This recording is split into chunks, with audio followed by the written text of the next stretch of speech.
देव हुआ परेशान। वसुधा बनी सहारा।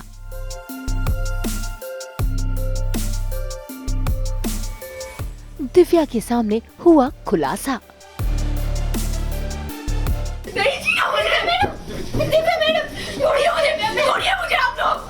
जी टीवी के सीरियल वसुधा में चौहान हाउस में हो गई है करिश्मा की वापसी और उसकी वापसी को लेकर सभी लोग बेहद परेशान हैं।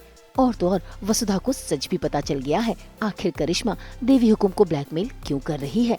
बस फिर क्या इशारे कर वो देव और विराज दोनों को बुला लेती है और सारा सच बताती है।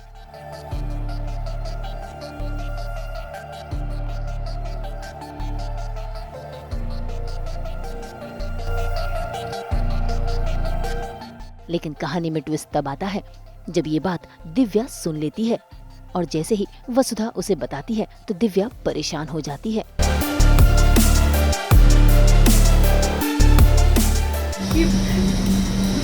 वसु झूठ बोल रही है ना विराज जी, मजाक कर रही है ना, मजाक कर रही है ना वसु। वसु क्या हो गया, बोलो ना। झूठ बोल रहा है तुमने, मजाक की मेरी बहन हो ना। हटिए ना, मैं अपनी बहन से बात कर रही हूँ। तुम झूठ मजाक कर रही हो। मैंने महसूस किया मेरे बच्चे को ऐसा कैसे हो सकता है। बात करने दीजिए मुझे। शांत बेटी, शांत। हम सब आपके साथ हैं। प्लीज संभालिए अपने आप को, हम सब आपके साथ हैं। प्लीज शांत।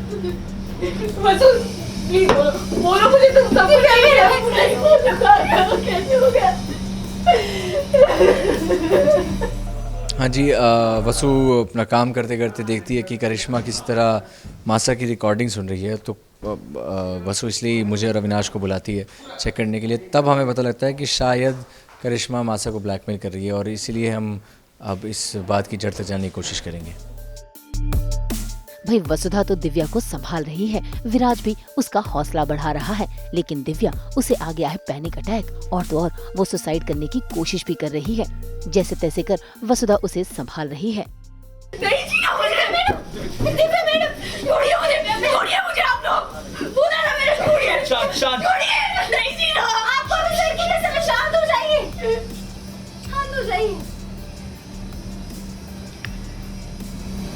दिव्या मैडम, आप जरा सोचिए, आप सिर्फ अपने बाबू सा नहीं, देवी हुकुम और बड़े हुकुम की भी बेटी है।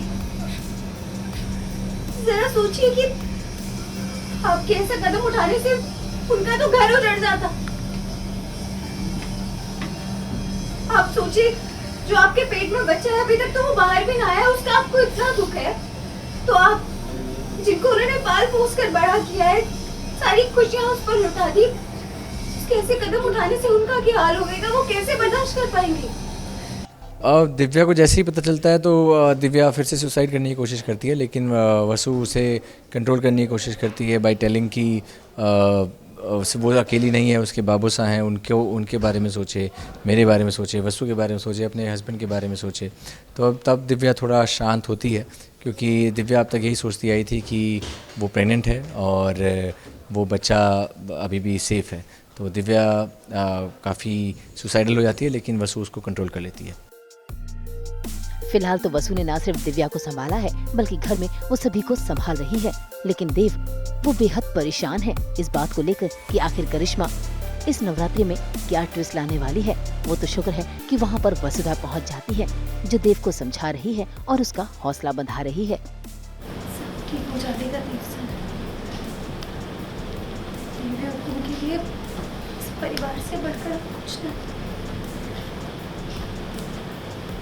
वो जो भी कदम उठाएंगी उसमें इस परिवार की भलाई छुपी।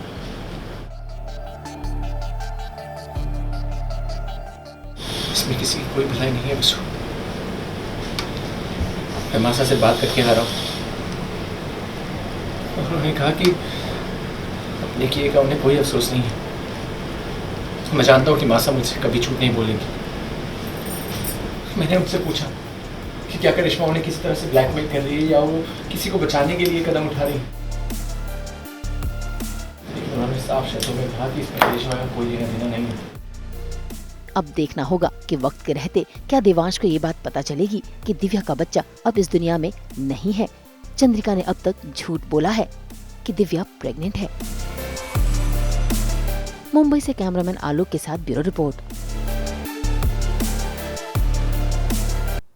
एक बार फिर हमारी पूरी टीम सास बहू और बिटिया की तरफ से आप सभी को दशहरे की बहुत बहुत शुभकामनाएं। हम तो लेकर ही आते हैं आपके लिए 24/7 एंटरटेनमेंट। तो अगर आपको ये वीडियो पसंद आया है आप इसे लाइक करें, कमेंट देके अपनी राय जरूर दें। ऐसे ही एक्सक्लूसिव कंटेंट के लिए हमारे चैनल को सब्सक्राइब जरूर करें। और हाँ, अगर आप यही वीडियो फेसबुक पर देख रहे हैं तो हमारे फेसबुक पेज को भी फॉलो करें। नाम तो आप सब जानते ही हैं, सास बहू और बेटियां।